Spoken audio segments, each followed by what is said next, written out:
Barbershop conversation, guys. Feel free to hit the subscribe button. So the biggest question is, um, who's in the worst doghouse in terms of Floyd Mayweather, Tank Davis, or Adrien Broner?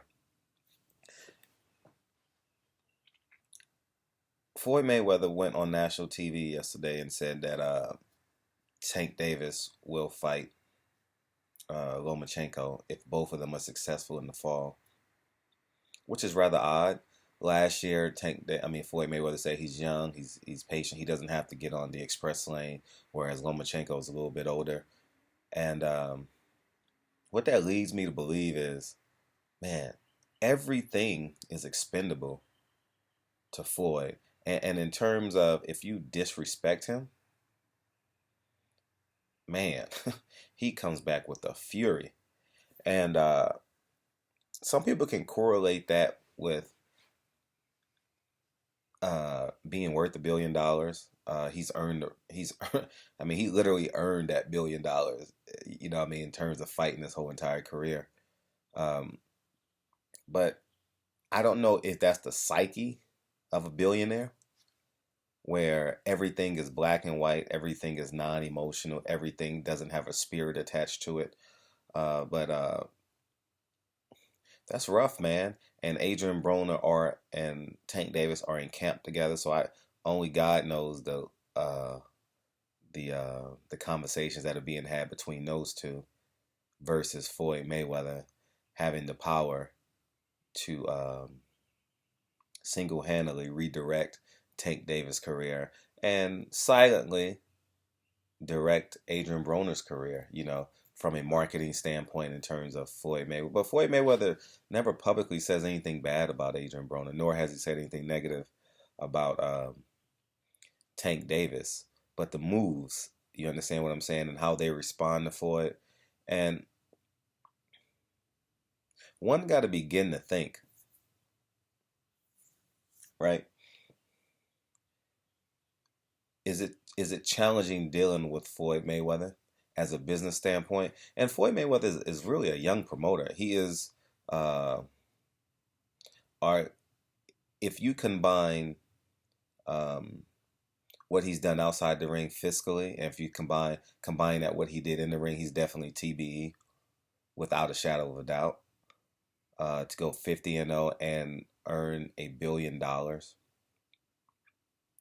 and you have to take into account he's transitioning into being a promoter, similar to what Magic Johnson and Larry Bird had to go through. Remember, respectively, both going to their coaching for their home team, the Lakers, and no, Larry Bird coached for the Pacers. Well, his home team, his home state where he was raised, French Lick, right? So there's growing pains on both ends of that stick. Adrien Broner is a young 27 emotionally. Adrien Broner is a young person in general, 21, 22, and Floyd Mayweather is literally in his first year as a full-time promoter. So there may be immaturities on both ends and both sides of the fence.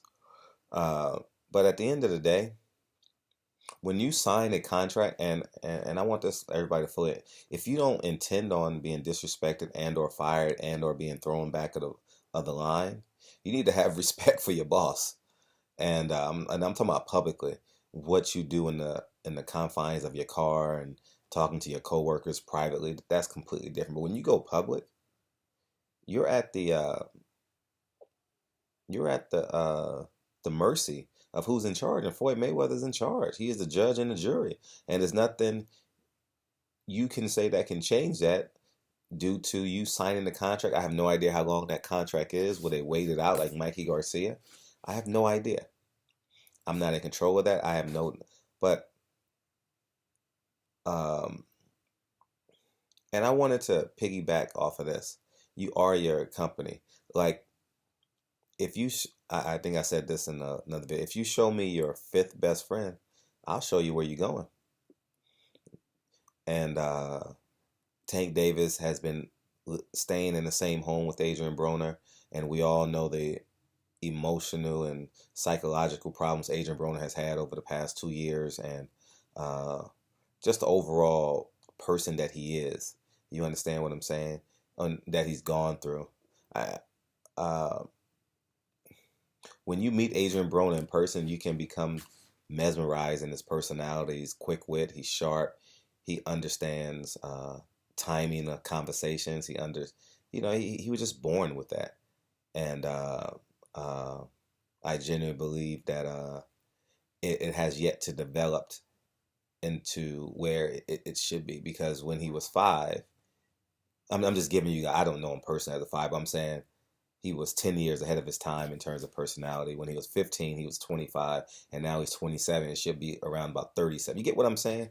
He was always 10 years ahead, but I think as he gotten older, the development hasn't gone there. He's just relied on his natural gifts, in terms of socially, in terms of fighting, in terms of everything else. And I want to do a different video on Adrien Broner and Tank Davis.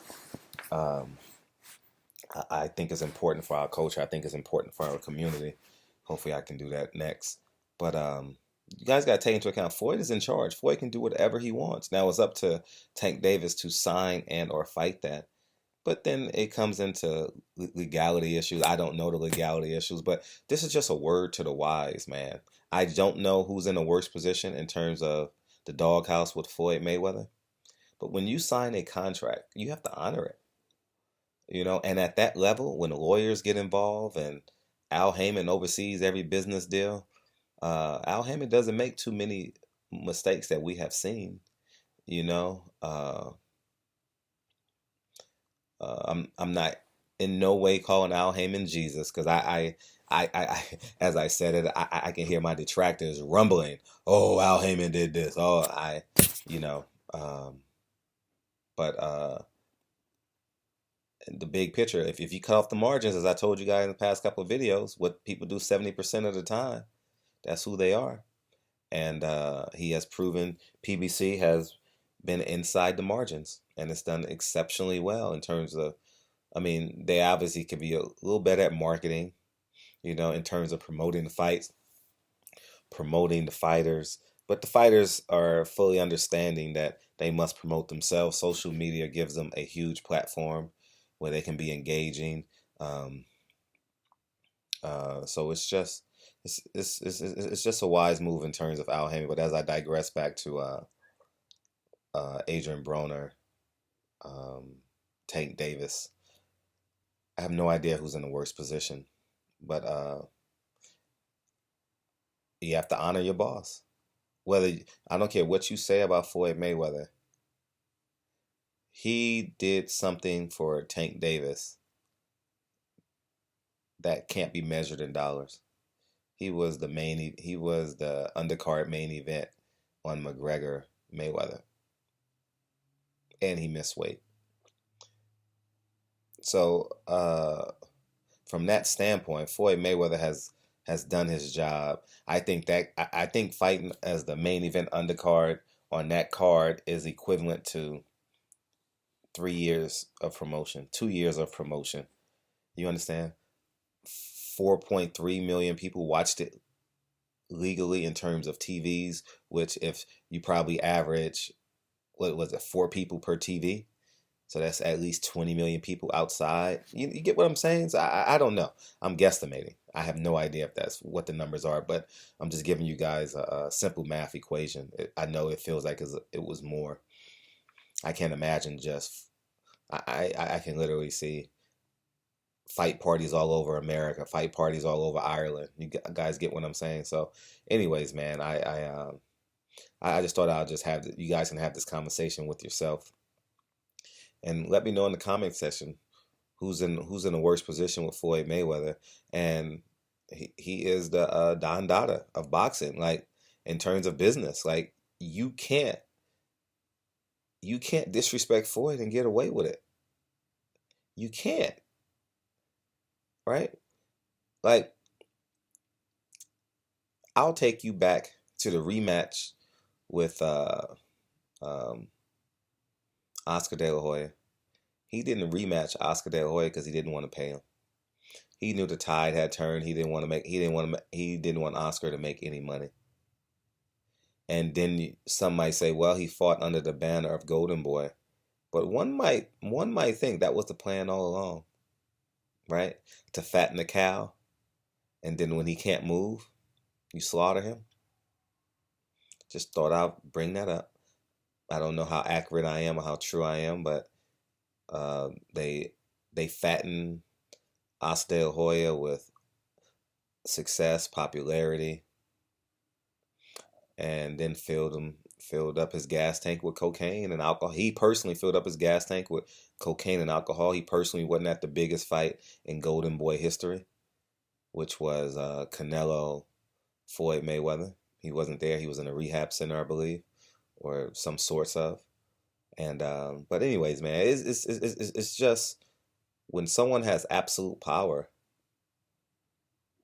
you know what I mean? It's tough when you're under contract and you legally own them and control every move that they make, you know. So we got to sit back and see. Tank Davis can't afford to be out 2 years if he don't take that fight with Lomachenko. The question is, would he take it out of spite? He'll just say, no, I don't want the fight. I want to fight this person. But we'll sit back and see how things transpires. I'm excited to see what happens, and let me know what you guys think in the comment section. And I'll talk to you guys soon.